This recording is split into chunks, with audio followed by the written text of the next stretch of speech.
Bienvenidos, buenas noches a Comunistas por Bravo TV, una mesa de debate, de discusión y por supuesto de intercambio de opiniones que también lo queremos hacer con ustedes, nuestros camaradas digitales que nos siguen por las plataformas. Puedes dejarnos tu mensaje y cuando cerremos el primer bloque seguramente vamos a intentar contestarlas, pero no estoy solo, me acompañan varios camaradas para tener una mesa de mucho debate y de muchos temas que afectan a nuestro país y al mundo sobre todo. Gabriel Solano, legislador porteño, bienvenido, Gabriel. ¿Cómo están? Buenas noches para ustedes. Mucho para hablar con vos, sobre todo con una gran elección que hicieron también la izquierda sobre todo. ¿Y cuál va a ser la reflexión sobre esa gran elección que hicieron? Vamos a charlarlo. Y es la campaña la empezamos esta semana luchando contra los vetos. Luchando contra los vetos. Es la mejor campaña que podemos hacer esta semana, te lo puedo asegurar. Quiero que nos metamos con ese tema de los vetos, pero voy a presentar, por supuesto, sí. a Daniel Arroyo, diputado nacional, exministro de algo que se llamaba, ¿cómo se llamaba? Desarrollo humano. Desarrollo social. Desarrollo social.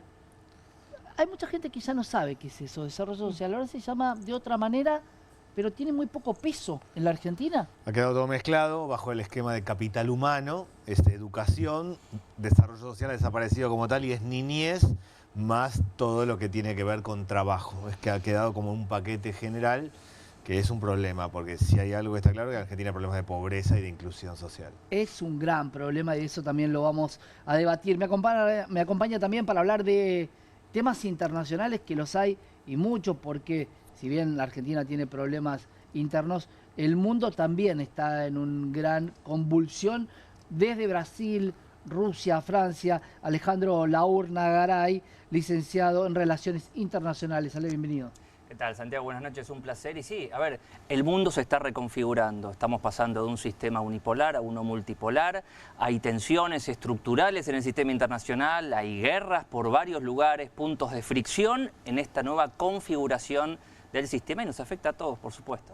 Y aprovechando también que es el Día del Maestro, 11 de septiembre, saludando a todos los maestros de este país que hacen mucho por este país, aunque gran parte de la sociedad no lo reconoce tanto, sino no se entiende que se recorten presupuestos justamente en ese área. Tenemos una especialista en política educativa, Romina De Luca, que está con nosotros. Romina, bienvenida. ¿Qué tal? Gracias, Santiago. Bueno, un saludo también a los camaradas y bueno, primero, feliz día a todas las maestras y maestros, maestras sobre todo, porque es una actividad altamente feminizada la docencia, esa tarea socialmente tan relevante y también tan vapuleada, ¿no? Por todos los gobiernos de turno, ¿no? Hay que recordar. Así que bueno, un feliz día para ellas y ellos en todo el país. Sin duda, vamos a meternos en el primer tema. Vetos del presidente de la Nación, el gobierno impone, los diputados tratan el tema, diputados que son destratados en algún punto, y hoy un congreso de la UBA, porque quedó claro que la UBA necesita requisitos mínimos para poder funcionar y dar una universidad pública, gratuita y de calidad. Escuchábamos qué decía el rector hoy en la UBA, el rector de la UBA, Ricardo Gelpi, el presidente del CIN, Oscar Alpa, y el vicerrector del CIN, Franco Bortolacci, encabezaron una conferencia de prensa del Consejo Superior del Rectorado y anunciaron este jueves que la Casa de Altos Estudios iniciará un plan de restricción a raíz del veto presidencial a la Ley de Financiamiento Universitario. Además, convocaron a los diputados a que rechacen la medida de la Casa Rosada y en paralelo anunciaron un nuevo plan de lucha con paros y movilizaciones para poner un freno al ajuste sin fin, en la que ya se perfila como la tercera marcha federal en defensa de las universidades. La primera reacción será un paro general universitario que se llevará a cabo mañana, viernes 12 de septiembre, y se volverán a movilizar en los próximos días al Congreso de la Nación, cuando la Cámara de Diputados, posiblemente miércoles próximo, pueda, junto con el Garraham y los jubilados, tratar este tema. El presidente firmó los vetos a las leyes de financiamiento universitario y emergencia en pediatría este miércoles por la tarde, apenas 72 horas después de que el gobierno prometiera autocrítica profunda y la convocatoria al diálogo con los gobernadores, que bastante trunca parece estar. Además de los universitarios, los médicos y trabajadores del Hospital Garrahan también preparan movilizaciones y huelgas para expresar su rechazo al veto presidencial de una ley que en su caso garantizaba presupuestos mínimos, recomposición salarial y asignación prioritaria de insumos críticos durante un año para el centro de salud. Escuchábamos qué decía entonces Ricardo Gelpi, el rector, si tenemos ese audio, sino lo que quedaba bien en claro es que la universidad pública no exigía ni más ni menos que lo que necesita para funcionar. Vamos a escuchar qué decía el rector. El presidente de la Nación tenía la posibilidad efectiva de corregir errores, tenía a su firma la posibilidad de promulgar una ley que para su aplicación requería una inversión del 0,14% del PBI, absolutamente marginal y que sin comprometer fiscalmente a nuestro Estado garantizaba las condiciones mínimas indispensables para poder llegar a fin de año funcionando con normalidad. Eso no sucedió y necesitamos realmente con urgencia que el Congreso de la Nación pueda sostener esta ley cuando trate el veto.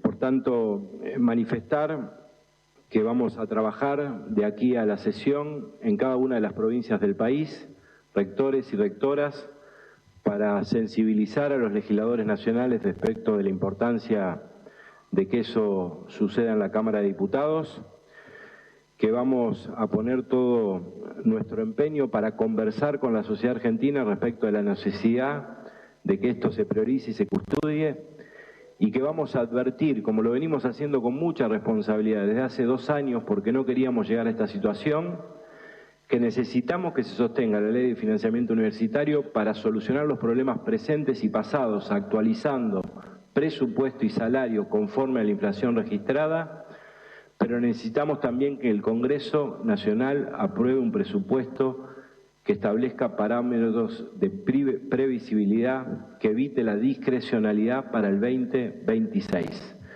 Todos los problemas que atravesamos derivan de estar por segundo año consecutivo con presupuesto prorrogado. Y hay que decirlo con la gravedad que la situación tiene. Si nosotros vamos a otro año en la misma situación, difícilmente la Universidad Pública Argentina pueda seguir funcionando. Sin duda hablábamos hoy con muchos representantes de las universidades con pérdidas del 90% del poder adquisitivo, muy atrasados los sueldos, claro, son sueldos que parten del Estado. Te pregunto, Daniela, vos desde la política, ¿cómo viene esta intención de poder finalmente revocar este veto? Lo pasó con la ley de emergencia de discapacidad, sin embargo el gobierno, previo a las elecciones, por supuesto, había dicho que iba a recortar en otros sectores. Sí, espero que tengamos el miércoles sesión y que se pueda rechazar el veto, tanto del financiamiento universitario como lo que es emergencia pediátrica, que todo el mundo llama Garrahan. En el caso de universidades está claro que no está claro cómo va a funcionar el segundo cuatrimestre si no se actualizan. No solo los gastos operativos, que eso es parte del problema, sino los salarios docentes. Yo soy docente universitario, está claro que ha quedado totalmente desfasado el sistema.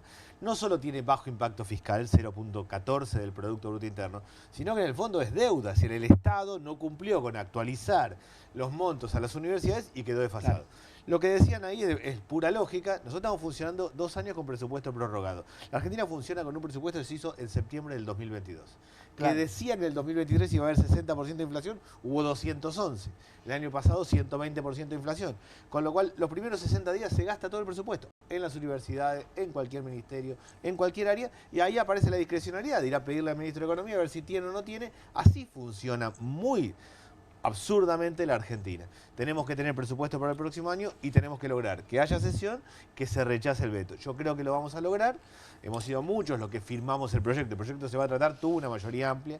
Conseguimos 2/3 de los votos cuando se aprobó el proyecto de financiamiento universitario. Espero que vuelva a pasar lo mismo.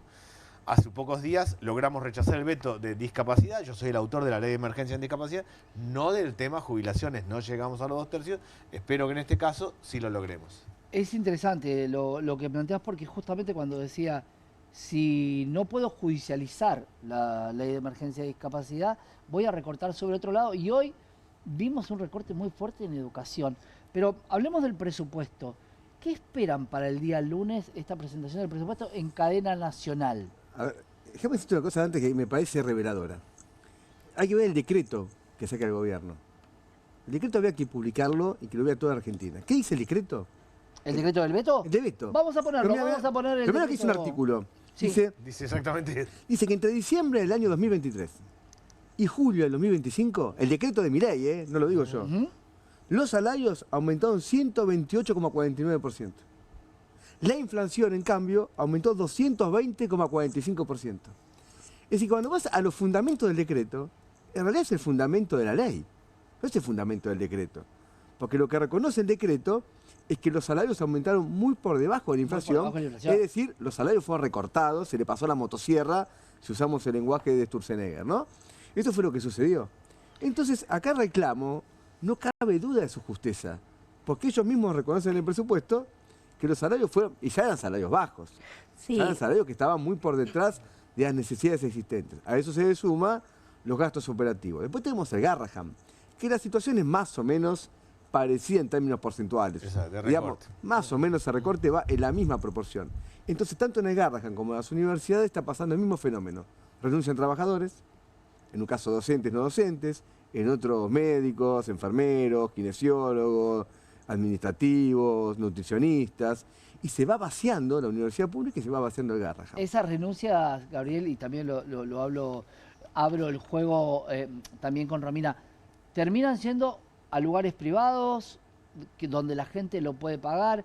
Muchas veces se utilizó para la economía el tema del Arca de Noé, del fin del mundo, cuánto valen los precios, y muchos creemos que no estamos dentro de los designados por el Arca de Noé, que los que van a subir van a ser otros. Pero lo quiero emplear también, Romina, con vos. ¿Cómo estás viendo esa situación? Mira, a ver, a mí me parece dos cosas, ¿no? Para mencionar. Primero, como decía Gabriel, ¿no? Los salarios universitarios son muy bajos. El 70% de la planta docente tiene dedicación simple. Y digo, como para dar dos números, un titular, ¿sí? Es decir, la máxima autoridad de una cátedra percibe un salario de 591.000 pesos, ¿sí? Según el INDEC, la canasta orilla 1.200.000 pesos, ¿no? La canasta de pobreza. Un ayudante, 181.000 pesos. Ustedes me dirán, esto es una dedicación simple. Dedicaciones semi-exclusivas, que son el 17% de la planta docente, lo mismo. Un titular, 1.182.000 pesos. Ese es su trabajo exclusivo, con lo cual es pobre centralmente, y un ayudante con dedicación semi-exclusiva, 645.000 pesos. Con lo cual, la realidad salarial de los docentes es muy crítica. Los gremios hablaban de una pérdida del poder adquisitivo real del salario de un 30% en este periodo, ¿no? Pensemos que solo entre 2023 y el 2025 el PBI, el presupuesto universitario como porcentaje del PBI cayó del 0,72% al 0,5% en 2 años, ¿no? Y países como Brasil o Chile, ¿no? Destinan el 1,5% del presupuesto del PBI como presupuesto total universitario, y ni hablemos de países como Australia, Canadá o Estados Unidos, que destinan más del 2%, ¿no? Entonces, digo, esta es una realidad en la cual lo que está pidiendo la ley de emergencia del financiamiento universitario, en realidad es poder tener funcionamiento, financiamiento, y pensemos todo lo que se articula en torno a las universidades, que tiene que ver con la extensión, con la investigación. De hecho, yo a veces digo, es casi milagroso que la Universidad de Buenos Aires, por dar un ejemplo, siga estando en los primeros 100 puestos de los rankings que miden el rendimiento de las universidades, con estos salarios y con esta masa de trabajadores que tienen dedicaciones simples y estos salarios de pobreza, ¿no? Y pensemos que, en realidad, cuando defendemos la universidad pública y su gratuidad, en realidad lo que estamos defendiendo es una conquista del conjunto de la población y de los trabajadores, y por las universidades argentinas transita estudia hasta el 18% de la población de los deciles más bajos de ingresos, ¿no? Claro. Centralmente en las universidades del conurbano, digamos, son los que tienen una mayor composición. Entonces, está claro, digamos, que cuando uno mira cuál es la política que está detrás del ajuste o la motosierra en las universidades, en realidad también estamos hipotecando el futuro, porque digo, ¿dónde se van a producir los futuros médicos que van a investigar para descubrir curas para esas enfermedades, ingenieros que tienen que planificar cómo resolver los problemas de conexión de transporte en nuestro país, de rutas, de caminos, ¿no? Los futuros docentes con los problemas críticos que tiene el sistema educativo? Entonces digo, bueno, en realidad acá lo que estamos viendo es que lo que expresa esta política de recorte es que estamos hipotecando el futuro, ¿no? Claro, ahí siempre se habla de recortes y hay una palabra que muchos argentinos necesitan, que es la palabra auditoría. Y ya pasó un tiempo prudencial, porque estamos a año y 9 meses de un nuevo gobierno que cree que se gasta por demás, pero no hay auditorías reales de en qué se gasta, porque no estamos hablando de la construcción de una pileta y un sauna en la Facultad de Filosofía y Letras. Estamos hablando de requisitos mínimos indispensables para poder funcionar, incluido el salario de los docentes. Daniel, vos me decías que eras, quiero ir con esto, ¿siempre fue así la distorsión entre lo que podía comprar o pagar un docente universitario, como decía Romina, con una jefe de cátedra o con la máxima categoría? ¿Siempre fue esa distorsión? No. Para empezar, el concepto de auditoría lo usa el gobierno para cualquier cosa y en esencia no ha hecho Para no hacerlas. Para no hacerlas. Solo doy el ejemplo de discapacidad. Hicieron una auditoría que en esencia fue tomar una base de datos vieja, antigua, que hizo que el 40% de los telegramas y las cartas de documentos no llegaran a destino porque estaban mal los datos, cuando hoy lo más fácil en Argentina o en cualquier lugar del mundo es dar con una persona y cruzar base de datos. Les hicieron trasladar 200 kilómetros, 10 horas de cola, bajaron 110.000 pensiones, de las cuales 90.000 es un tema de domicilio. 90.000 es que no se enteró la persona porque nunca le llegó ni el telegrama ni la carta de documento, para dar idea de qué se está entendiendo por auditoría. Más allá de eso, yo creo que hay un empobrecimiento general y en particular de los profesores universitarios, básicamente porque han subido mucho los costos fijos, uno paga mucho de luz, gas, agua, alimentos, transporte, medicamentos y no el ingreso. Y eso se traduce en endeudamiento. Claro, básicamente lo que es endeudamiento de la familia. Me imagino cuando vos escuchás frases como sacamos 12 millones de personas de la pobreza sin tener en cuenta salario versus lo que gastan. Pero ese es el la punto. auditoría, déjame decirte una cosa, de la universidad particularmente, lo conozco muy de cerca, más del 90%, lo cual no es lo ideal, pero es como ocurre hoy, es salario. Es salario, sí. Y los salarios nominalmente el Estado lo tiene el Ministerio de Educación. Es decir, que cuando no es que el Ministerio de Educación le da plata a la Secretaría universidad, hoy, ¿no? le da plata a la universidad y la universidad ve qué hace. No, nominalmente ese salario lo paga el Ministerio y es como una especie de asiento contable en la universidad respectiva. Después, ¿qué pasó con la auditoría en el Garrahan? Decían que había ñoquis. Uno, no pudieron demostrar uno. Y esto lo venían diciendo de hace mucho tiempo. ¿Qué pasó? Y dejadme decirlo con los comedores populares. Ahora Petovelo tuvo que responder una solicitud de una diputada y tuvo que reconocer que no hizo auditorías.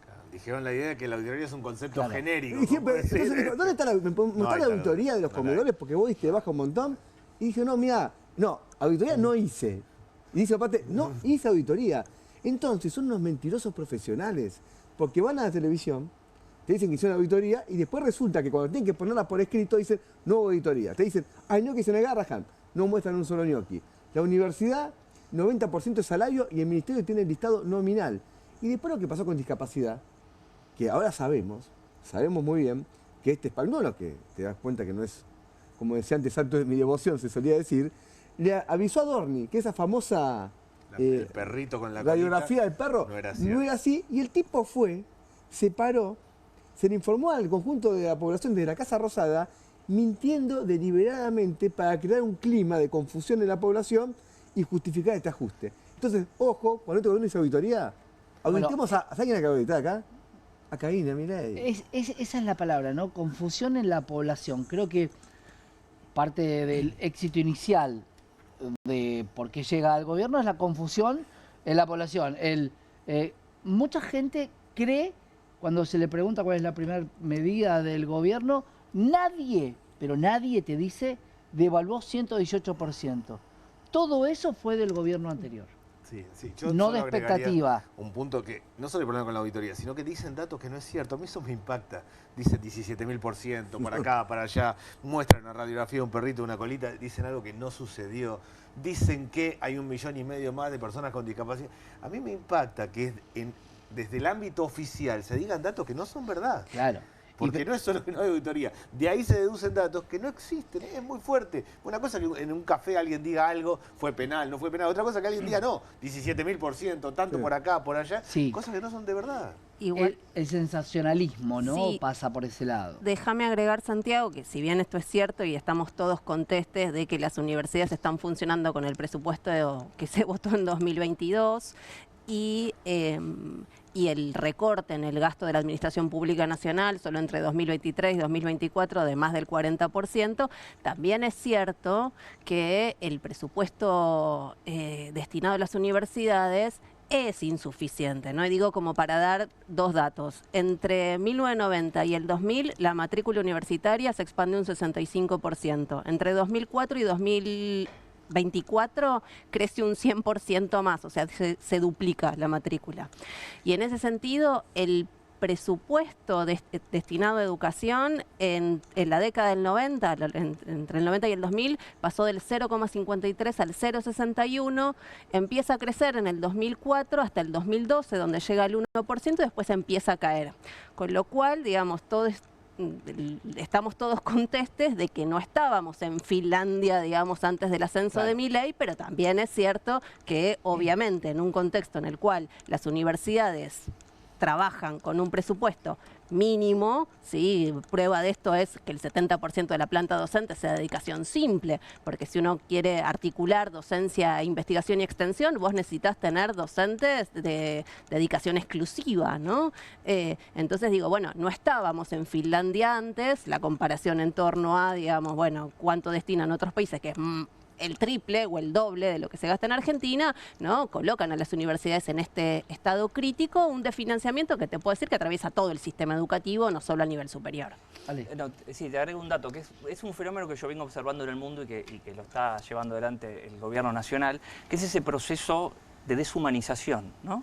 Deshumanización de los discapacitados, deshumanización de los jubilados, deshumanización de los docentes, deshumanización de todos los sectores a los que quiero ajustar, ¿no? Y este gobierno, a ver, en ciencia política se habla de la dialéctica, ¿no? Que es el debate de ideas con argumentos, con datos para llegar a una verdad, a la resolución de un conflicto, y después está la erística, que es lo que usa este gobierno. Digo cualquier cosa, invento los datos que se me ocurren para convencer o a un electorado o a la sociedad o a la opinión pública de que lo que yo quiero hacer es lo que hay que hacer. Inventando, haciendo, a ver, yo este gobierno en algunas entrevistas lo llamo como una esquizocracia, ¿no? Con perdón de las personas que sufren esquizofrenia, pero presenta todos los síntomas. Primero, falta total de comprensión y de noción de la realidad. Aislamiento, irritabilidad, odio, agresión, bronca, falta de emocionalidad. Porque las cosas que hemos escuchado, las cosas que vemos, a ver, le sacan ilegalmente y mintiendo las pensiones por discapacidad. Después hemos visto, y Daniel lo ha visto más que nadie, cómo les pegan a los discapacitados en la plaza. Y después nos enteramos que encima les robaban la plata.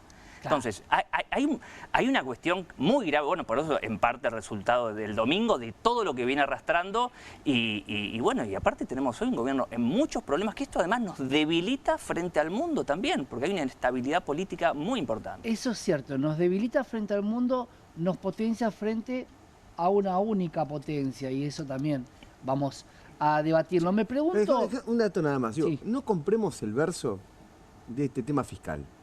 ¿Del equilibrio? No, es mentira. A ver, el gobierno dice que las leyes se tienen que aprobar con las partidas presupuestarias correspondientes. Primero, eso no es cierto. El gobierno necesita un presupuesto nacional. Pero no solamente no es cierto. Yo me pregunto lo siguiente. Cuando el gobierno anunció otro día la rebaja de las retenciones para el agro, es como un gasto, al revés. Es decir, si yo dejo de recaudar algo, ¿dónde estaba el gasto que recortó? No lo dijo. No. Es decir, que la lógica que ellos colocan como central no lo aplican. Después anunció la eliminación de retenciones a una cantidad de exportaciones de minería. Por ejemplo, el cobre, paga 0. Me pregunto otra vez, ¿dónde está el recorte que pueda avalar esa merma de ingresos. En ningún lado. Entonces, una lógica vale para la discapacidad, Sumo a lo vale que- para los jubilados, vale Es para la cierto, universidad, es cierto pero no que vale sí. para el capital agrario, no vale para grandes mineras. O la rebaja de ganancias, O la rebaja- con lo cual se compensaría gran parte de todo lo que estamos Sumo- ¿Qué discutiendo quiere decir acá. acá? Que detrás del verso de equilibrio fiscal hay una expropiación de lo de abajo en beneficio de lo de arriba. Es una transferencia de recursos. El tema fiscal no le importa nada. Se destina más porcentaje del PBI a financiar el régimen de promoción industrial en Tierra del Fuego, es decir, digamos, a los empresarios amigos del gobierno, que a las universidades. Me quiero quedar con eso y sobre todo con a dónde destina el dinero el gobierno. Y me parece, creo que Ale lo hemos hablado en algún momento, cuando compraron los famosos aviones a Dinamarca, que la gente tenía todavía ese enamoramiento. Yo creo que hoy todo lo que esté, y por eso es importante ver el presupuesto, dónde van a destinar, porque me parece que va a haber en el área de seguridad, de defensa, mucho aumento. ¿Qué van a hacer en el Congreso Bueno, con eso? Para empezar, las dos partidas que aumentaron mucho fueron seguridad y CIDE. Eso es lo único que aumentó claramente, servicios de inteligencia y seguridad. Milei vino a presentar el presupuesto el año pasado. Yo estaba sentado y dijo, mi tarea, yo como Estado Nacional tengo que hacer tres cosas. Manejar las variables macroeconómicas, las relaciones internacionales y cuidar la propiedad privada. Punto. Lo otro no es mío, lo dijo así. Ni salud, ni educación, ni política No, social. es que ¿sabés de quién era el otro? Toda la política del gobierno nacional, dicho por él, porque no es que lo estoy diciendo yo, era de Guillermo Franco y de Karina. No, pero en esencia, lo que a mí, de hecho yo le escuché, tomé nota, digo, me debo haber equivocado. Le pregunté a una persona que trabaja conmigo, digo, me equivoqué. No, lo que dijo él es, todo el resto no es mío, es de las provincias, de los municipios, del sector privado o de nadie. Y eso es lo que está haciendo, es como muy brutal claramente. Yo entiendo que no podemos tener tercer año de presupuesto prorrogado, sería un absurdo total, es directamente darle la llave al ministro de Economía y decir, haga lo que quiera. Yo fui ministro en la pandemia con presupuesto prorrogado, me volvía loco todo el tiempo, yendo a buscar partidas todo el tiempo, y estaba en un periodo donde se expandía el presupuesto. Acá con restricción debe ser, para cualquier funcionario, imposible. Creo que tenemos que hacer un acuerdo general. El sistema político es decir, tenemos que debatir en serio, no puede tener presupuesto prorrogado por tercer año. No. Y ahí tiene que quedar claro a dónde va. Está claro que el gobierno hasta acá, lo concreto que hizo, aumentó seguridad, aumentó servicios de inteligencia, bajó educación, bajó todas las partidas sociales. El Eso tema es lo este de que defensa, el gobierno tiene el sueño de ser una especie de aliado extra-OTAN. Y vos sabés que... Tan honorífico de ser. Claro, no, con Menem pasó. Como la OTAN, Estados Unidos está reclamando a todos los países de la OTAN que incrementen el presupuesto de defensa, ya no seguridad, defensa, Sí. a 2 puntos del PBI como mínimo. Vos decís que quiere hacerlo. El gobierno, no, pero lo dijo. Entonces compramos aviones como estos que se compraron, que no sirven para nada. Sí. Porque Argentina no tiene una hipótesis hoy Claro. de prueba militar. El único hipótesis eventual que tendríamos es Malvinas. El único hipótesis. Ahora no queremos una guerra con Brasil, no, con Chile, nada. No. Entonces, y ahora, esos para Malvinas no sirven. Al punto que Inglaterra no se opuso a la venta de esos aviones, aunque tienen componentes, porque no carecen de armamento que pueda utilizarse en Malvinas. Entonces no es para perseguir una avioneta de narcotraficantes. No, aparte- Eran daneses y los pagó Estados Unidos. ¿Cómo fue? Vamos a aclarar una cosa, a ver, con respecto a la OTAN, sí, y de acá a 2035 al 5%, y tiene que ver con lo que pasa en Francia. Y además, ¿por qué se los compramos a Dinamarca? Porque Dinamarca está comprando los nuevos F-35 con sobreprecios de los Estados Unidos y tenían que deshacerse los F-16. ¿A quién se lo metemos? Trump dice, vení que se lo meto al gilete que hace todo lo que yo quiero. Porque no es, va más allá del alineamiento menemista. Esto es mucho más grave y mucho más perjudicial, porque es un alineamiento irracional.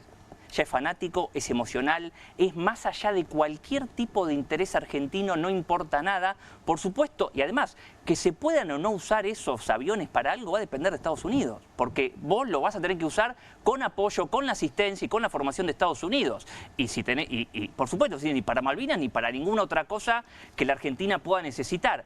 Y fueron simplemente porque Dinamarca tenía que comprar los F-35 y dijo, bueno, estos ya no sirven, se los metés a la Argentina que yo se los hago comprar. Y ahí tenemos más de 300 millones de dólares que deberían ir destinados a otra cosa, cualquiera de los temas que estamos hablando, y van a eso. Y bueno, y el gran negocio de la guerra que se sigue alimentando en el mundo. Y bueno, y nosotros, ese país alineado, cumpliendo el interés de política exterior de un tercer país, dejando a un lado, desechando el propio interés nacional. Y eso es un peligro para la Argentina, en un mundo además que incluso ya no es el mismo de los 90, ¿no? Es un mundo multipolar y hay otra historia y Occidente está en decadencia y hay que triangular las relaciones, eso es lo que no estamos haciendo. Ahora, Ale, ¿se compensa eso? Y te lo pregunto también, Daniel, a vos.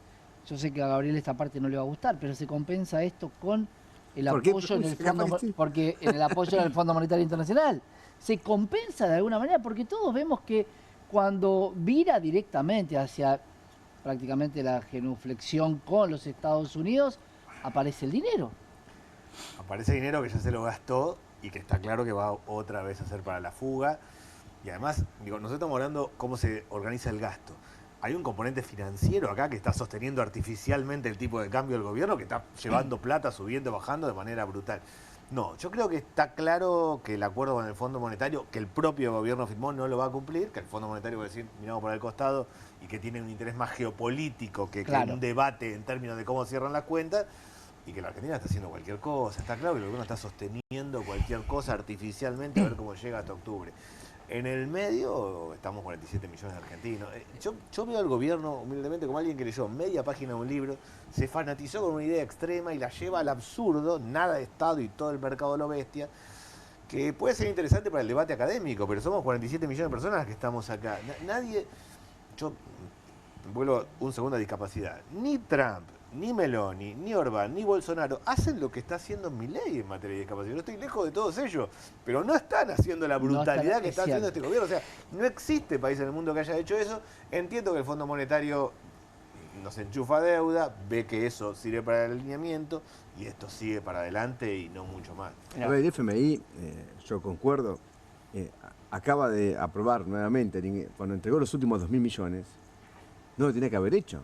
El gobierno no había cumplido ninguna de las pautas. Por ejemplo, la acumulación de reservas, que era una de las metas principales, no la habían cumplido. Sí. Ahora, en el mes de julio, porque el tema no es solamente la deuda con el Fondo Monetario, el gobierno pagó más por intereses de la deuda en pesos, 4 veces más en el mes de julio, que lo que gastó en ese mismo mes por jubilaciones y pensiones. Entonces, digo, para que ustedes vean que el problema de la deuda se ha convertido en el gran problema fiscal del Estado argentino. Porque el gobierno paga, y ahora con estas tasas de interés, que son absolutamente exorbitantes, que están destruyendo la economía, por una tasa de interés del 50% que cuatriplica casi la inflación tasa mensual. De plazo fijo, estamos hablando de 50, no, el plazo fijo. Mucho después, más arriba están. No, yo ya sé, digo, pero primero la que tiene que pagar el Estado por su deuda. Después de ahí se derivan otro tipo de tasas, pero vos tenés la que paga el Estado por su deuda. Eso es un compromiso de emisión futura, porque ¿cómo lo va a pagar el gobierno? Cuando el gobierno dice que no emite, miente. Se cuatriplicó la base monetaria. Entonces, emiten deuda de una manera irracional. Sube la tasa de interés que destruye la economía. ¿Cómo la vive el laburante todo eso? Bueno, lo vive que al final a él le sube la tarjeta de crédito. Vos estabas pagando una parte de la tarjeta, no puedes pagar la totalidad de tu gasto. Hoy entras en un círculo vicioso del cual no podés salir porque el costo financiero de la renovación de tu tarjeta te hace que vos no puedas pagar lo que comiste este mes. No es la tasa. Si yo pago dentro de 4 meses lo que comiste este mes, ¿cómo pago después lo que comí cada Para mes? mí, el gran conflicto social en Argentina va a venir por el endeudamiento de la familia. Nosotros hicimos un estudio hace poco que dice que el 85% de la gente no sabe cuánta plata debe, porque se trabó, tomó crédito acá, allá, le pidió al primo. Sabe lo que tiene que pagar el viernes de cuota, pero ¿cuál es la bola de...? ¿Cuánto le queda y a qué tasa? Porque el fenómeno es el sobreendeudamiento. Uno toma un crédito y luego otro crédito para tapar ese crédito. Pero hizo un préstamo personal para pagar la tarjeta. Pero no hay un gobierno que está enseñando a rolear, señores. Pasa que roleás tu vida. Quiero aclarar algo con respecto al FMI, que es muy importante que no se habla mucho. A ver, el FMI ha ido tergiversando su funcionalidad a lo largo de las décadas y se ha transformado en un instrumento geopolítico de Estados Unidos. En las últimas décadas, tanto China como otros actores con poder adquisitivo le dijeron a Estados Unidos, señores, nosotros queremos aportar más, reformemos la carta de la organización y que todos tengamos derecho a voto real, que no tenga Estados Unidos derecho a veto. Estados Unidos dijo, no señores, guárdense la plata, úsenla para otra cosa, creen sus bancos, acá mando yo.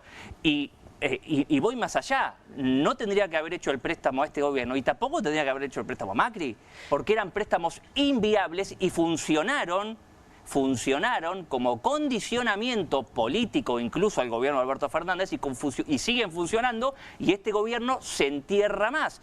Porque es una herramienta de control, de influencia y de dominio político interno y también Sin duda. hacia el Sí, exterior, el Fondo Monetario. Manejo de la geopolítica Por supuesto. a través del dinero, ¿no? Por supuesto. Me parece que Sí, Raquel. al margen de esto, que es el pensar la deuda como en su entramado internacional y la geopolítica, que por supuesto influye, me parece que también lo que hay que ver es que la deuda es un síntoma de la economía argentina, ¿no? Digo, porque de la década del 70 para acá, la deuda aparece como una constante, pero en realidad lo que termina siendo es ser un mecanismo de compensación para una burguesía nacional o, digamos, extranjera que acumula en Argentina, que no tiene capacidad de acumulación y capacidad operativa. Entonces, en realidad, la deuda termina subsidiando y financiando a esos burgueses que estarían destinados a desaparecer por su propia ineficiencia en términos capitalistas, ¿no?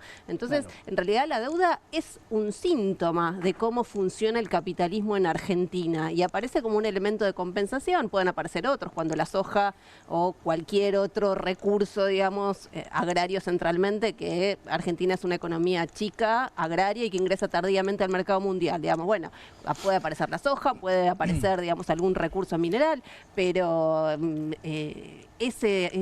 la deuda no logra sostener ni siquiera Claro. el conjunto de la población y de hecho datos no tenemos para tirar Bueno, a pero patada. hay- Uno de cada dos chicos en Argentina es pobre y Sí. tiene que ver con esta condición estructural de cómo funciona el capitalismo en Argentina. Se habló mucho de la sustentabilidad de la deuda, de hecho había una ley que terminó sacándose, de que no podía endeudarse. Pero digo, el Estado se está rompiendo cuando sacamos la educación pública, el Estado se está rompiendo cuando pasa esto en el Garrahan. Está causando conmoción y ebullición en todo el equipo de salud, este equipo de salud que viene dando señales de paciencia, de coherencia y de unidad para luchar en defensa de un hospital que atraviesa una grave crisis.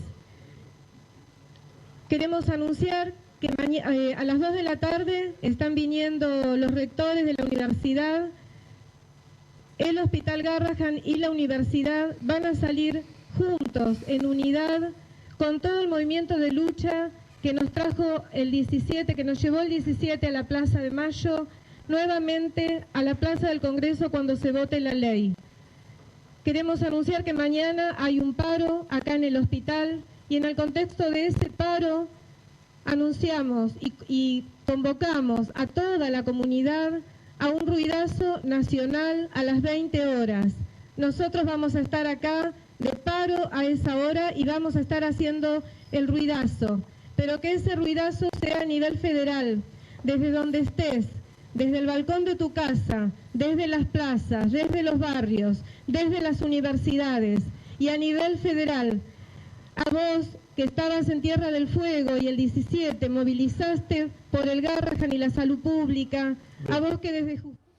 La gran pregunta que nos hacemos todos es por qué con el Garrahan, todos los que tenemos hijos, alguna vez, por más que puedas pagar la obra social que se te ocurra, el Garrahan es de excelencia. ¿Por qué con el Te Garrahan? derivan al Lorenzo? Garrahan. Creo, básicamente, el gobierno entiende que esa no es su tarea. Es difícil entenderle la cabeza al gobierno. Yo no me ocupo de la salud. Bueno, de hecho... No, pero digo, en marzo del año pasado, con el tema educativo, yo presenté un proyecto para aumentar lo que es la ayuda escolar. Cuando arrancan las clases de ayuda escolar, es la plata que recibe la familia para que vayan los chicos con guardapolvo, con mochila, etc. Hablé con 25 funcionarios para decir, aumentenlo, necesitamos que justamente todos los chicos estén en la escuela. No, lo que entendí es que con los que hablaban, miraban como diciendo, ¿y nosotros qué tenemos que ver? ¿Cómo que tenemos que ver? Dios, en el Estado Nacional.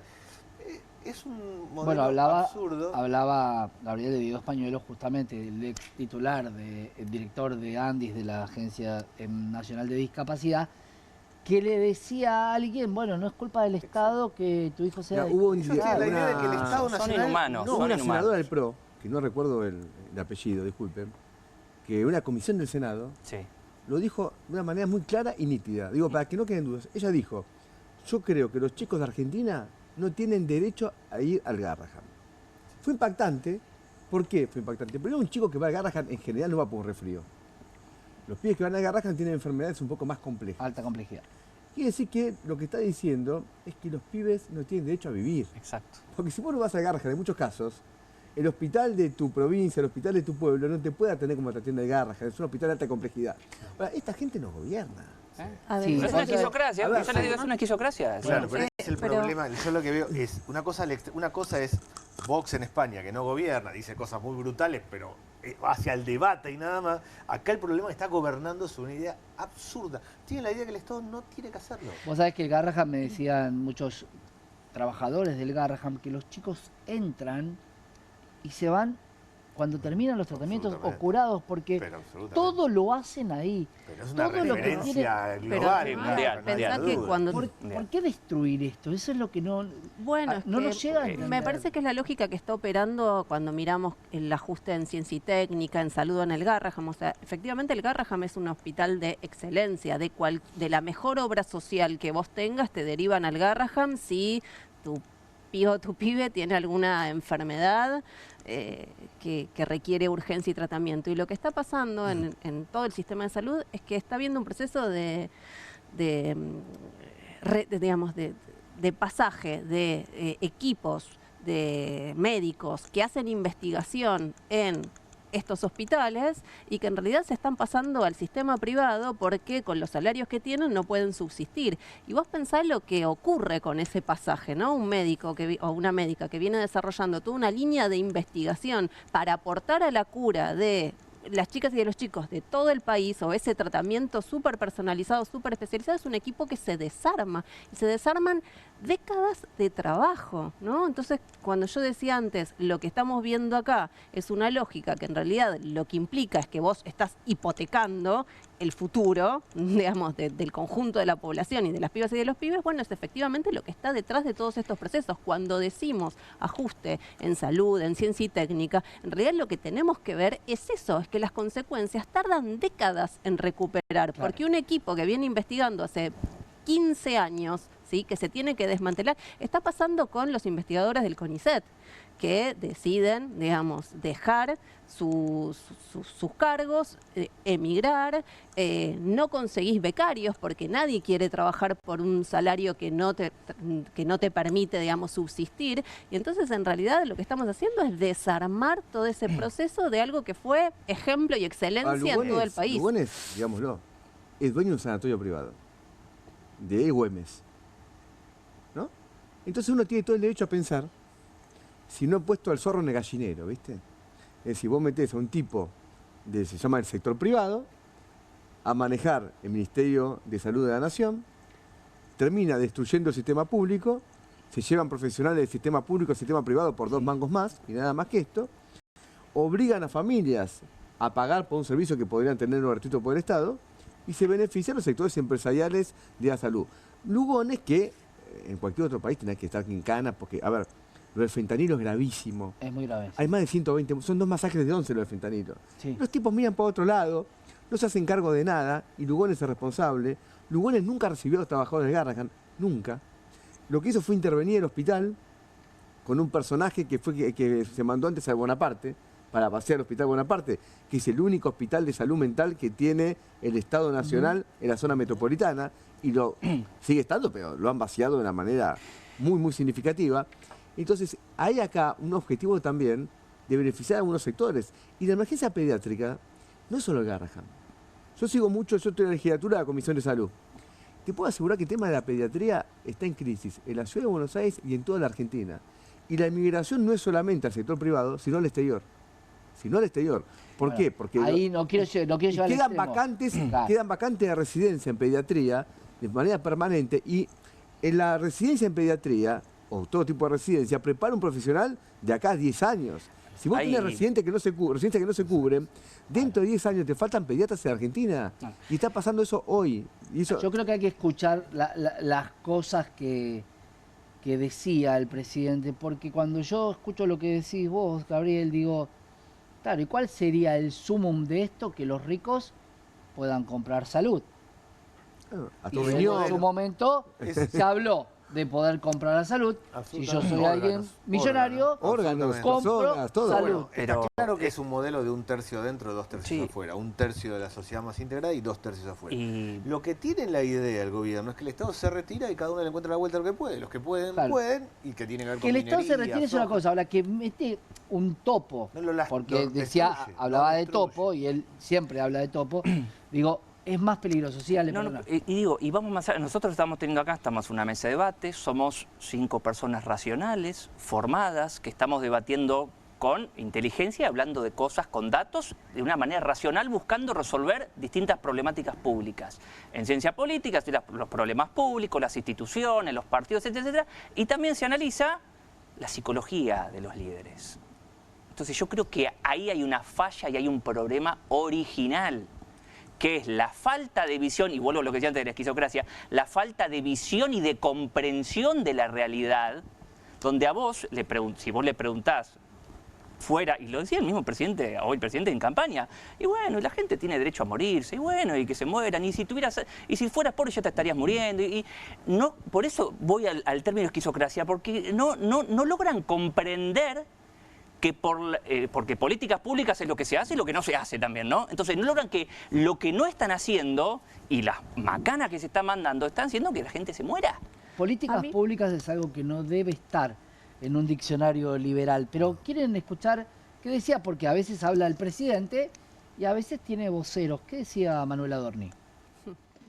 ¿Y cómo le explicas a la gente que después de una elección con este resultado vas a vetar el Garrahan, vas a vetar financiamiento universitario, vas a vetar ATN?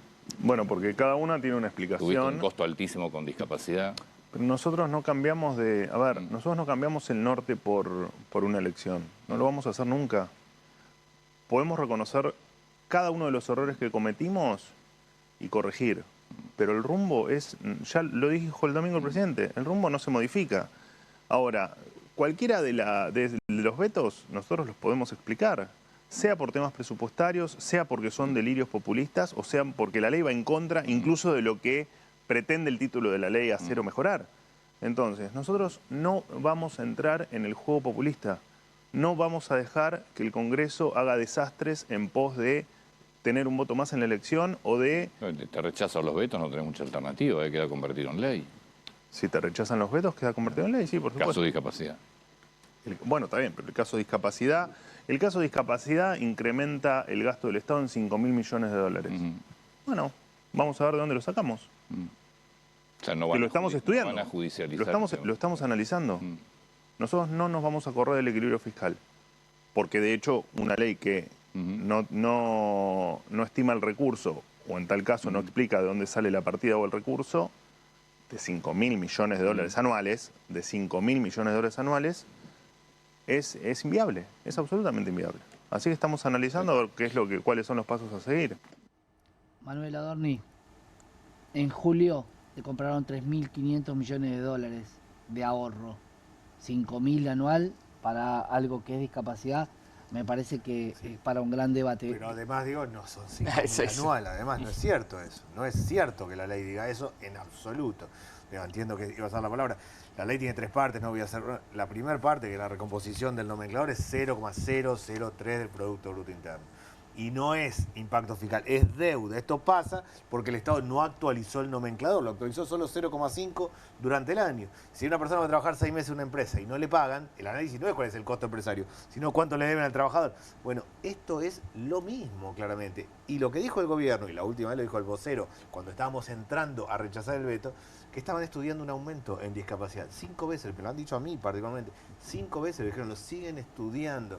Bueno, el punto es ese, No se ¿no? puede decir cualquier cosa. Abramos ¿Qué es ese lo que juego. hacen? ¿Veto Es decir cualquier cosa. total o veto con alguna solución? Porque no en ninguno de los casos hay.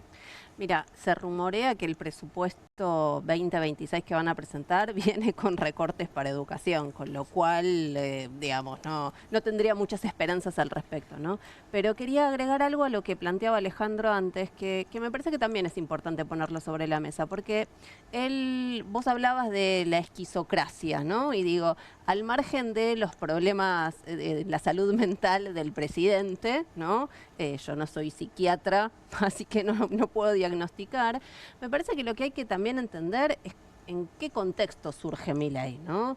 Y surge también en un contexto de, nosotros le llamamos un consenso liberal, y es también un hartazgo por parte de un sector de la población, un hartazgo que puede no ser definitivo, digamos, que reacciona también contra ese discurso de el Estado presente y que te cuida, cuando, digamos, más de la mitad de los trabajadores están precarizados, no tienen, digamos, ningún derecho laboral. Si mirábamos, digamos, qué se decía de la agenda educativa, ¿no? Nosotros tenemos que las escuelas primarias desde que se miden las pruebas ONE, es decir, las antecesoras de las Aprender a nuestros días, y te lo marcan también las pruebas PISA, entre un cuarto y un tercio de las chicas y de los chicos, cuando terminan la escuela primaria, tienen niveles de lectocomprensión básico debajo del básico, y los ministros de educación de la época diciéndote la calidad es muchas cosas, ¿no?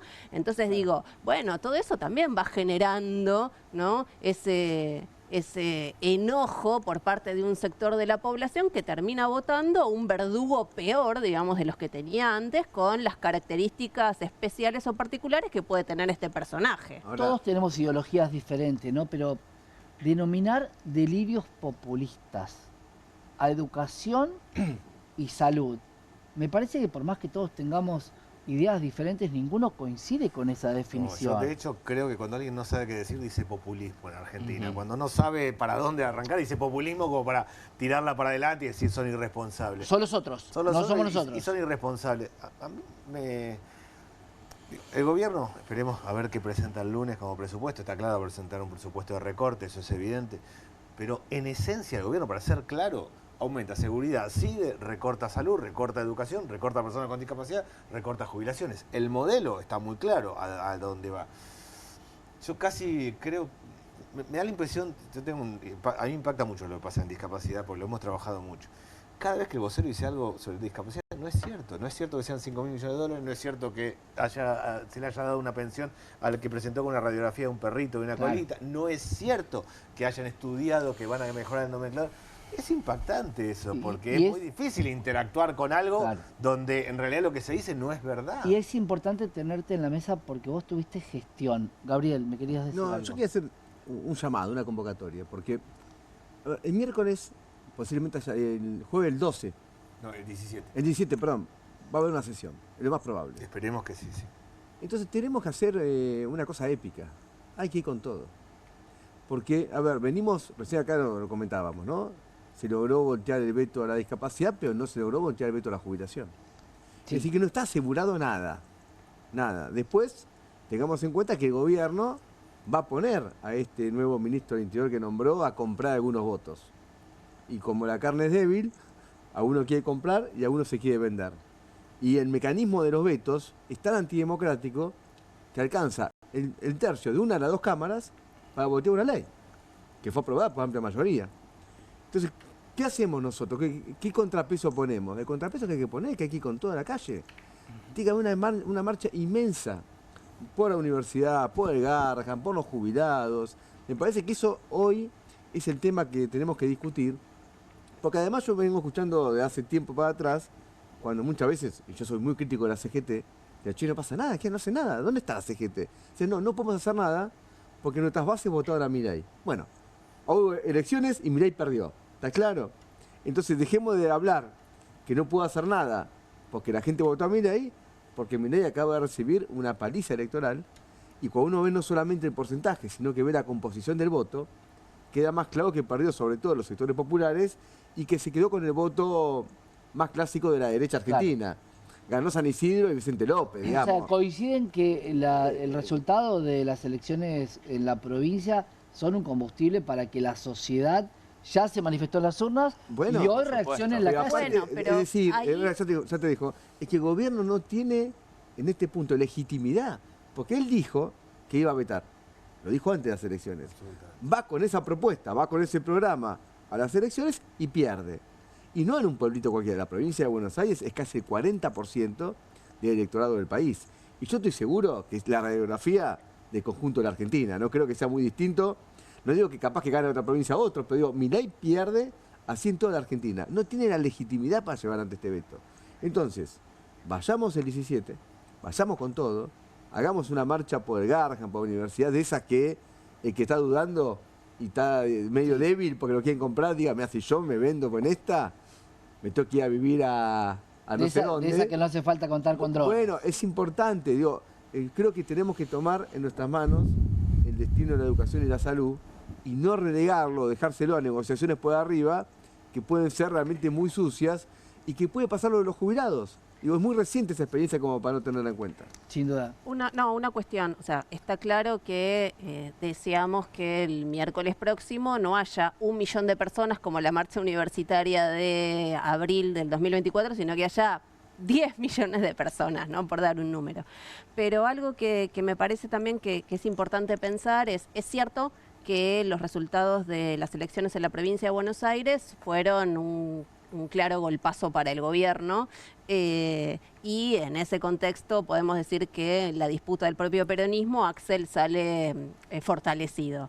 Pero también el dato me parece que hay que prestarle atención, tiene que ver con que hubo más de 2,5 millones de personas que no fueron a votar en las elecciones de la provincia de Buenos Aires y creo que el voto en blanco estuvo arriba de los 600.000 votos. Entonces me parece que el desafío es poder pensar cómo construimos un programa que mire hacia el futuro y que tenga soluciones de futuro y que no sea una vuelta más hacia el pasado, ¿no? Hay mucho desinterés en ir a votar, lamentablemente. No, y yo mucho. sí creo que el voto en blanco fue la tercera fuerza en la provincia de Buenos Aires. Exactamente. En Rosario, que era la elección anterior de nivel legislativo, solo había votado el 48%. Acá lo que está claro que está rota la relación de la sociedad con la política y una parte importante se expresa como no voto.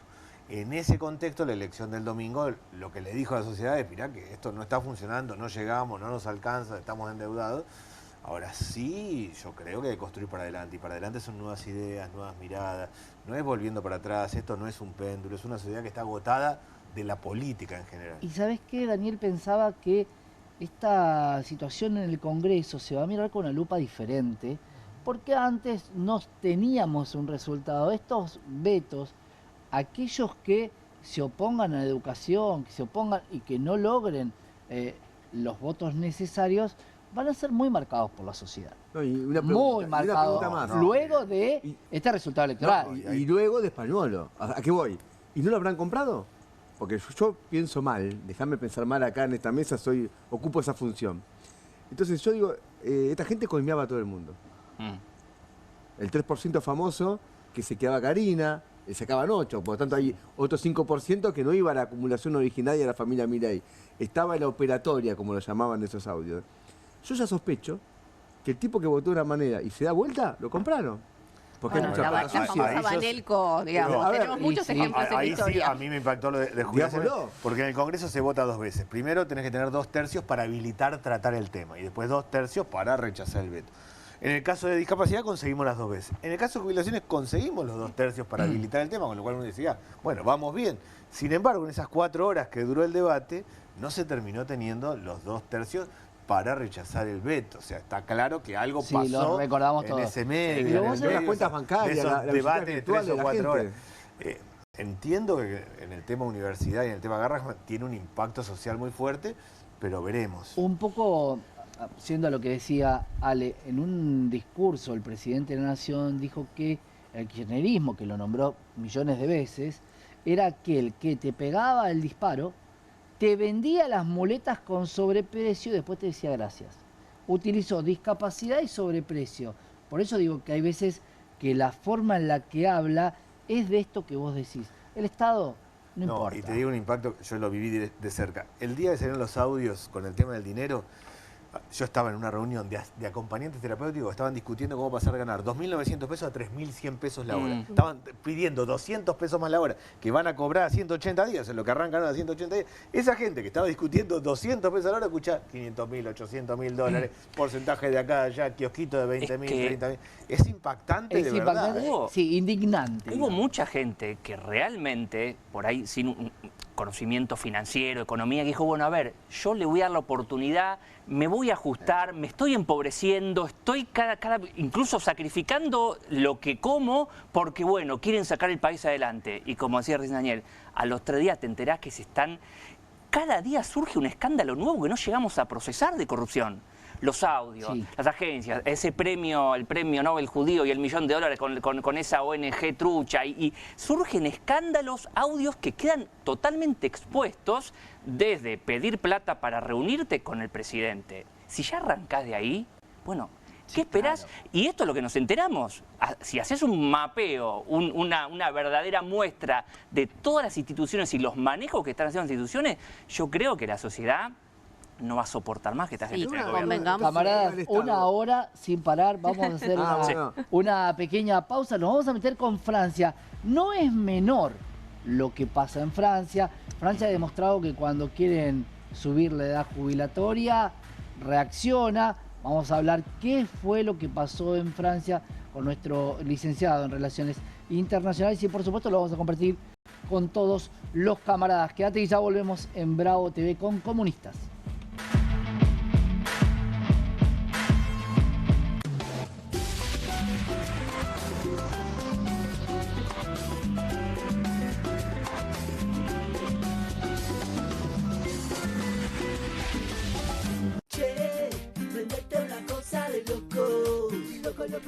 Dale, Turco, Bravo levántate. TV. Perdón. Estaba soñando. No se hizo realidad el sueño. ¿Qué sueño con este programa? Venimos practicando tanto, le venimos metiendo tanta onda, que no puedo parar de pensar en el momento que vamos a salir al aire. Ya que soñás tanto, ¿cómo se llama el programa? Una cosa de locos. ¿A qué hora vamos? 16 a 17. De 16 a 17. Por Bravo TV. Bravo TV. Para todo el Cata TV, streaming Bravo TV. Cata TV, streaming, Bravo TV. Fusión. Por Cata lo vas a ver, por Cata lo vas a disfrutar. Che, prendete una cosa de loco. Presentamos Angel View, el nuevo espejo retrovisor gran angular que reduce los puntos ciegos. Angel View se coloca fácilmente sobre el espejo retrovisor de tu auto, dándote una vista de 160 grados detrás de ti. Solo mira la diferencia. Ahora también podrás ver por las ventanas laterales traseras. Los espejos retrovisores ordinarios son pequeños y planos, pero Angel View tiene un enorme espejo de 30 centímetros con vidrio curvo. Esta forma curvada te permite ver ambos puntos ciegos con solo un vistazo. Esto es lo que ves con ese espejo retrovisor ordinario y esto es lo que ves con Angel View. El espejo cristalino de Angel View te brinda una visión panorámica perfecta y cuenta con un revestimiento especial que lo hace antideslumbrante por la noche. Angel View se instala en segundos en prácticamente cualquier automóvil o camioneta y los seguros de goma con resorte se ajustan fácilmente para sujetarse con fuerza. Ordena ahora mismo tu Angel View a un precio exclusivo para televisión. El espejo cristalino de Angel View te brinda una visión panorámica perfecta y cuenta con un revestimiento especial que lo hace antideslumbrante por la noche. Protégete a ti y a tu familia con Angel View, el nuevo espejo retrovisor gran angular para conducir más seguro. ¡Llama ya! Descubra los productos más novedosos y exclusivos para su hogar en tvcompras.com. Aproveche esta oferta y obtenga este fantástico producto de TV Compras. ¡Llame ya! QR, con la conducción de Paulo Caruso y gran equipo. La síntesis del día para un público que valora el periodismo crítico. QR, de lunes a viernes a las 22 por Bravo TV. Hay una casta superior que es los periodistas que si mienten, calumnian, injurian y dicen cualquier cosa. ¿Tenés ahí los nombres de los periodistas que tengo que meter en cana? No nos tomamos esto a la joda, como esos periodistas mentirosos. Y dentro de la cancha vale todo, que la vayan a buscar, la tienen adentro. Soy una bandera de la batalla cultural, pero los imbéciles con déficit de IQ doméstico, ay, no, miedo. mientras que las imbéciles de los periodistas... ¿Sabes la cantidad de periodistas que tengo para mandar a la hoguera? Las mentiras de los medios. Y periodistas ensobrados, operadores, basuras. No me venga con que son inocentes. No digo que sean tan malos como los periodistas. Digamos, raya el mal gusto propio de cerdos. Creo que es una ofensa decirle periodista así. Milei odia al periodismo. Nosotros amamos al periodismo. Suscríbete a perfil.com.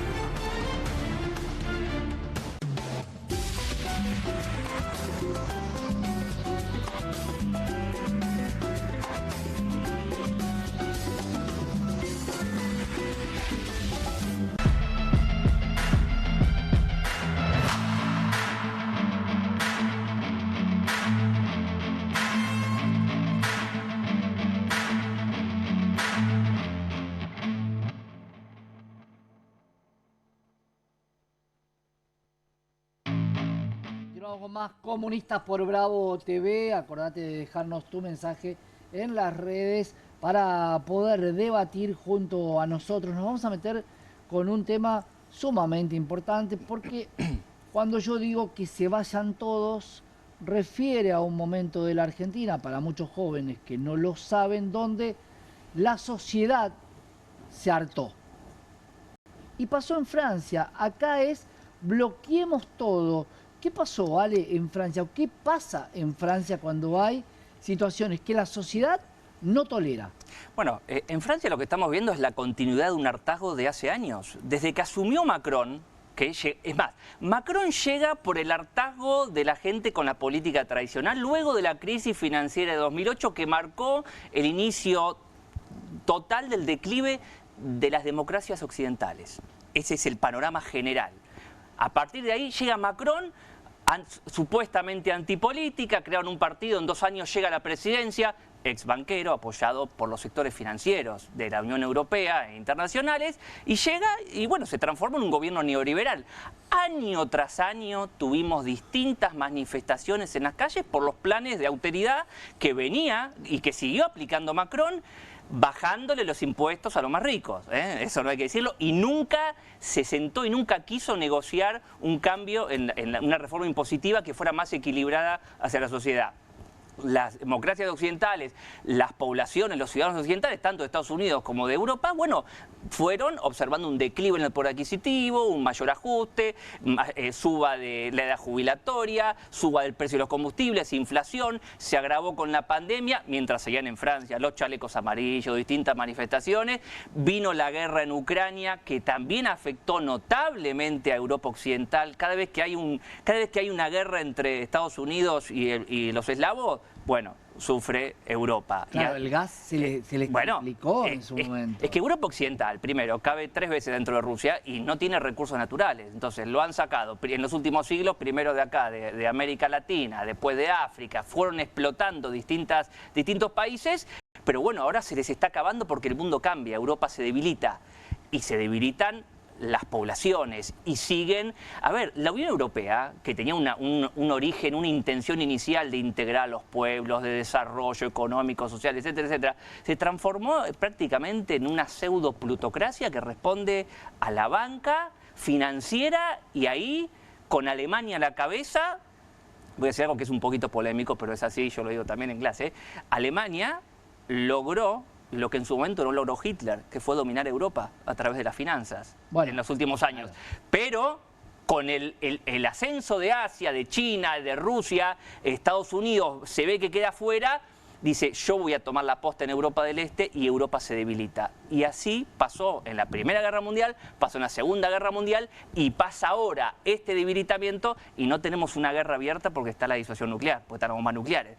Pero lo que pasa ahora con Macron, que es un neoliberal de raza, que no acepta ninguna negociación para nombrar un primer ministro, porque las últimas elecciones del año pasado ganó la izquierda. Y se negó a negociar un primer ministro que surgiera de la izquierda consensuada, ni siquiera que Melenchón quería imponerles un primer ministro, a negociar. No, volvió a meter otro derecha y ahora vuelve a meter otro derecha asociado con las Fuerzas Armadas, porque el ajuste que se venía proponiendo, en parte, tiene que ver con el aumento del gasto militar, porque la OTAN los miembros de la OTAN es un menú a la carta, no es que decís, bueno, aumento el presupuesto militar y le compro a quien sea. No, hay un menú, vos le compras a esta empresa de armas de Estados Unidos, a esta empresa hay un negocio, la militarización, la securitización, como se habla en relaciones internacionales, es un gran negocio. Y ¿Partido comunista, se habla del Partido Comunista Francés? Sí. ¿Se opone o es toda la sociedad? No. La sociedad, la mayor parte de la sociedad está en contra de lo que está haciendo el gobierno de Macron. Eso hay que decirlo claro, estén en la calle los que estén en la calle, es así. Y ahora, tanto el sector del ala más izquierda, se dice izquierda radical porque quieren, yo no soy particularmente de izquierda, eso, pero le dicen izquierda radical para meter miedo a la sociedad y no es así. La izquierda radical en Francia quiere derechos básicos para la sociedad, no está pidiendo que se estatice todos los bancos, no, derechos básicos como se piden en algunos sectores acá. Entonces es un verso, es también la erística, es mentir, como decía, el populismo, bueno, es lo mismo que hacen con la izquierda. Y la ultraderecha, que a diferencia de lo que pasa acá, las ultraderechas cuando llegan al poder un poco se vuelven más estatucuistas, como pasa con Meloni, como podría pasar ahora con este Jordan Bardella si llega, pero los sectores que manejan los hilos en Europa van a preferir que llegue la ultraderecha y que no llegue la izquierda, ahora, que es lo que propone cambios reales. Hubo varias elecciones en Francia. Sí. Hubo una elección, por ejemplo, fuera de que se elige los representantes al Parlamento Europeo. Fue aplastado Macron. Sí. Salió tercero sucesivamente. Sí. No llegó al 20%. Sí. Lo cual es llamativo que siga gobernando. Entonces, como hay un régimen parlamentario que está el presidente y está el primer ministro, y el primer ministro lo elige el Parlamento, propuesto por el presidente, entonces es todo un mecanismo indirecto, y como no eligió a nadie, ahí pudo poner a uno. Pero la elección anterior había ganado el Frente Popular Francés, encabezado por Mélenchon. Claro. Entonces, vos tenés que es un tipo que gobierna casi de facto, porque pierde elección tras elección, y logra sobrevivir por una especie de impas de régimen político, y yo creo que es muy importante el tema de la guerra. La guerra es el gran dato internacional, que influye en Argentina, que influye en América Latina, y en Europa más que incluso en nuestro país, por este tema de la cercanía. Hoy hay una guerra en Europa. O sea, hoy tenemos una guerra en Europa. La guerra en Ucrania es una guerra de la OTAN contra Rusia, no es una guerra de Ucrania solo. Ucrania no hubiese sobrevivido 2 días sin la OTAN. Y el aumento del gasto militar, que abarca Alemania, que abarca Francia, es en parte comprar a Estados Unidos, pero también es el intento de reanimar una economía muy alicaída a través de la industria militar. Ahora, no es lo mejor. Claro. Las armas hay que usarlas después. Igual a Ucrania también Estados Unidos le dijo yo te ayudo, pero después ¿cómo vamos a arreglar, no? Con las tierras raras se las tienen que quedar ellos, claro. lógico. A mí sí me parece un punto de Francia que es el debate sobre el sistema de seguridad social, la edad jubilatoria, que es un debate central en el mundo y en Argentina también. Me parece que hay que hacer un debate serio en Argentina. Está claro que ha crecido la expectativa de vida y las personas viven más, y está claro que los jóvenes no están entrando al mundo laboral, con lo cual cuando uno extiende la edad jubilatoria, también está trabando la posibilidad de entrada de los jóvenes en un país como el nuestro, que además tenemos 40% de informalidad laboral.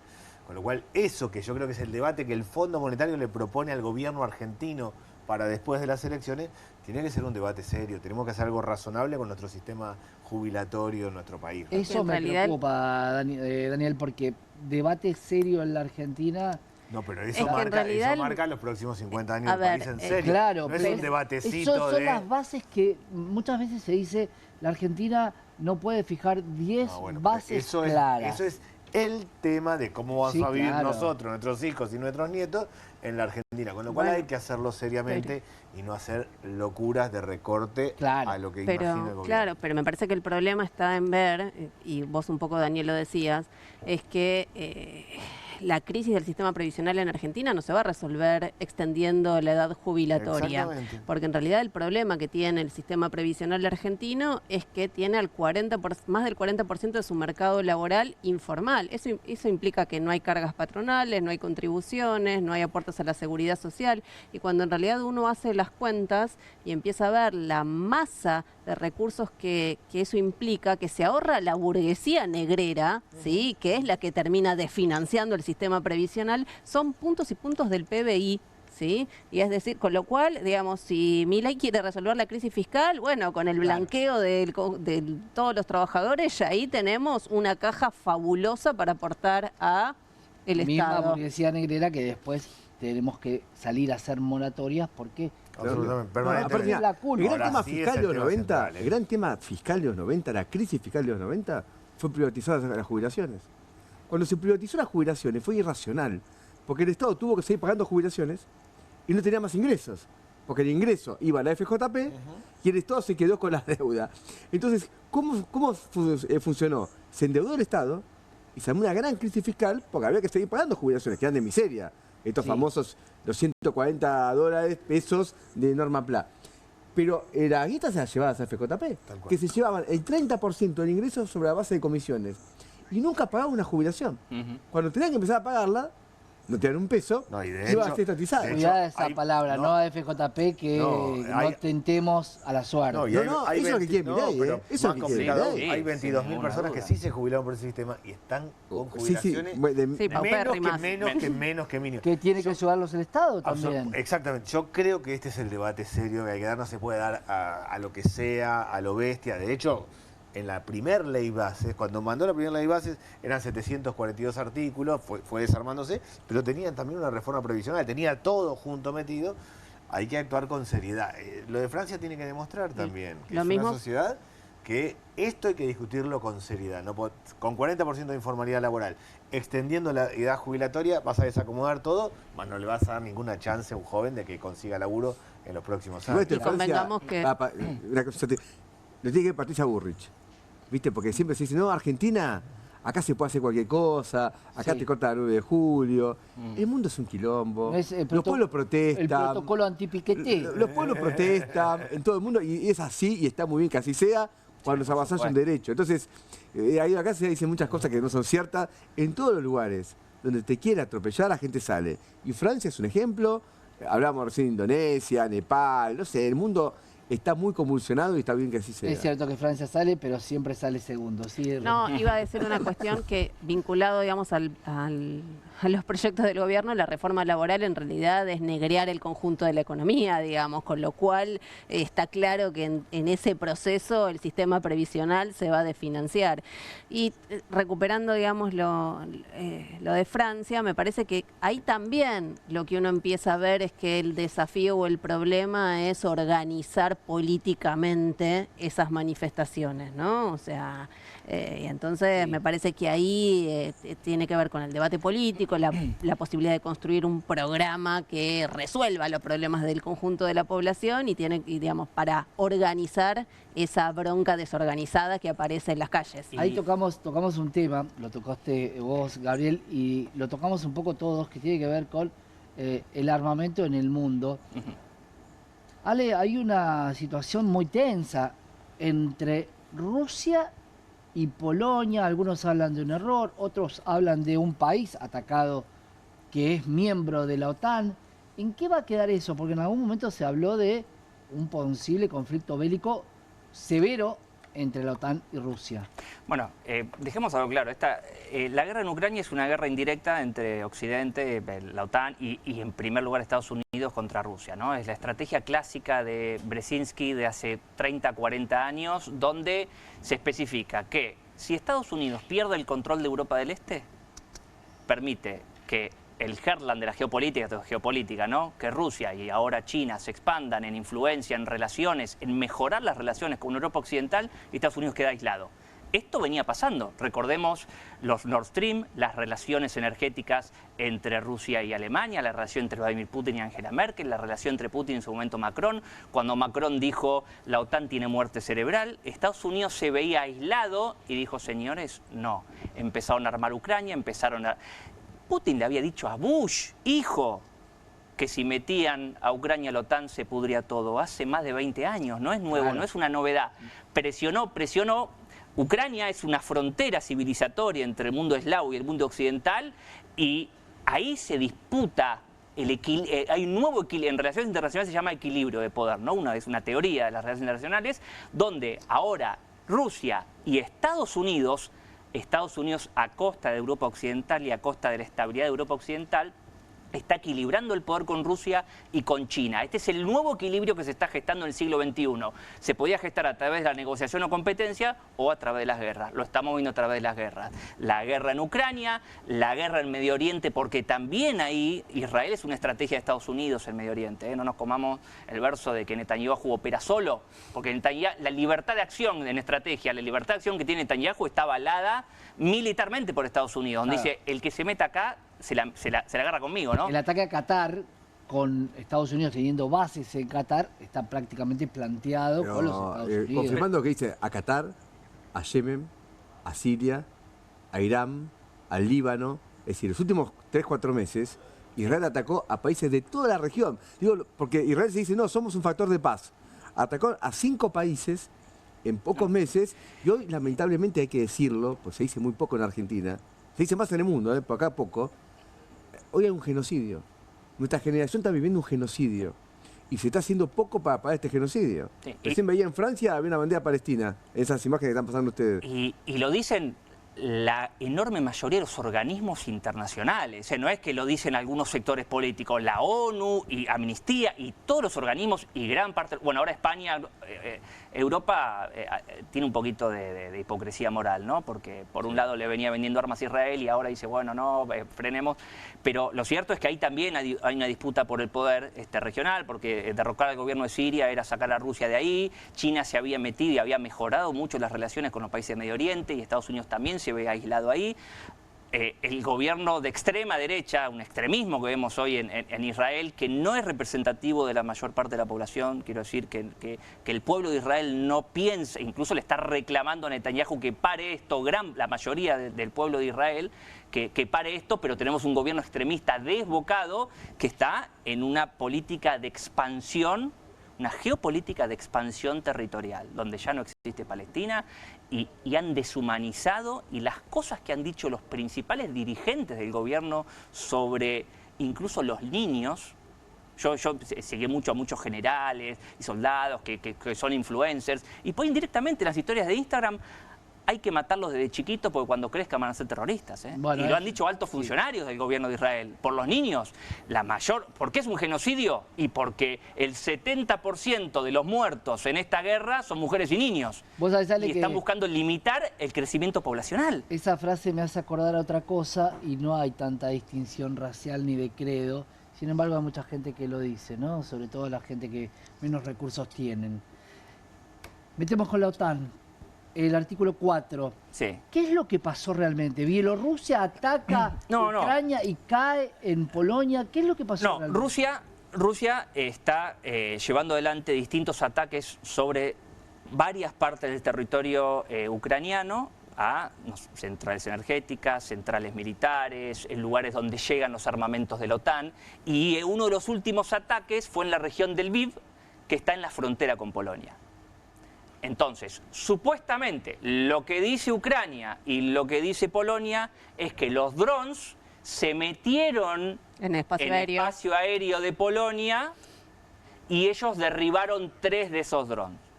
Los rusos dicen, no, nosotros atacamos regiones y bases militares ucranianas en la región de Lviv, que bueno, está en la frontera, y nuestros drones no llegan hasta ahí. A ver, por supuesto que en una guerra vos tenés las narrativas de un lado y de otro. Claro. Ucrania no tiene poder de decisión. Ucrania Zelensky cumple lo que le dice Occidente porque, como decía, Ucrania no podría hacer nada, no podría sobrevivir como actor si no tuviera la ayuda de Occidente. Occidente viene inflando con armamentos, viene prestado, porque no es que, bueno, le cede, le envía, no, le vende. Porque también quiere las tierras fértiles de Ucrania, porque también quiere los minerales de Ucrania. Acá en los últimos 900 años, lo que hoy representa Ucrania, se lo han repartido más de 10 veces, en más de 10 guerras. Esta es una más. Y lo que estamos viendo, como Rusia necesitaba no perder el acceso al Mar Negro, por eso miremos el mapa de la guerra, porque después se dice cualquier cosa, sí, ¿no? es la lógica de la guerra. Es la lógica, y es geopolítica. Sí. El Mar Negro... Y ahí el elemento que me parece que aparece fuerte en el episodio Polonia tiene que ver con cómo Rusia también está sondeando cómo responde la OTAN. Claro. Porque no es lo mismo Ucrania y la guerra entre Rusia y Ucrania que Polonia, que integra la OTAN. Entonces ahí vamos sondeando, ¿no? Sí, cierro. Lo que todavía funciona, que en esto tanto Estados Unidos como Rusia lo saben, es la disuasión nuclear. Pero se juntaron Trump con Putin y por eso yo creo que esto de Polonia no va a pasar a mayores. Sí, quieren seguir vendiendo armamento, seguir armando toda la línea, pero no hay una intención ni de Rusia ni de Estados Unidos de un choque directo, porque si no usamos las armas nucleares y ¿saben qué? Hoy Polonia tiene el ejército más importante que Francia, que Inglaterra y que Alemania. Sí. Camarada, me quedé sin tiempo, la verdad que es un placer. Vamos a estar seguramente en algún otro momento todos juntos. Daniel, sobre todo con vos, con esto que arrancamos diciendo que el Ministerio de Capital Humano era quien tenía la billetera, sin embargo, hace rato que no se lo escucha hablar. Gabriel Solano, gracias por estar con nosotros. Nos vemos el miércoles en la marcha. Nos vemos en la marcha, sí, me parece que es fundamental dar ese mensaje. Daniel Arroyo, suerte y fuerza en el Congreso. Gracias. El miércoles tiene que haber marcha y tiene que haber rechazo a los 2 vetos. Adentro y afuera necesitamos... Mucho afuera para que adentro hagan lo que tienen que hacer. Sin duda, Ale, gracias, un placer. Un placer, un gusto como siempre, un gusto. Romina De Luca, muchas gracias por estar con nosotros. Gracias a vos, a las maestras en su día con salarios de pobreza, pluriempleo, jornada completa de trabajo y ejerciendo tareas de cuidado, mi reconocimiento a su tarea todos los días en las escuelas. Y a vos que nos seguiste por las redes también, gracias por estar ahí.